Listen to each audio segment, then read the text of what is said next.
సుపరిపాలన స్వచ్ఛమైనటువంటి రాజనీతి కోసం చేపట్టినటువంటి ఈ యొక్క జన చైతన్య యాత్ర మన ఆంధ్రప్రదేశ్ తెలంగాణ జిల్లాలోని మొట్టమొదటిసారిగా మన ఆదిలాబాద్ పట్టణానికి రావడం జరిగింది. ఆదిలాబాద్ పట్టణంలో విద్యార్థులు, యువకులు,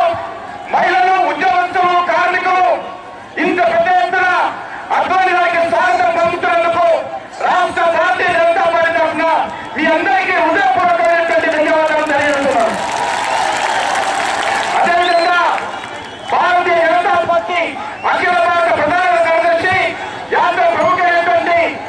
మాజీ కేంద్ర మంత్రివర్యులు అనంత్ కుమార్ గారు,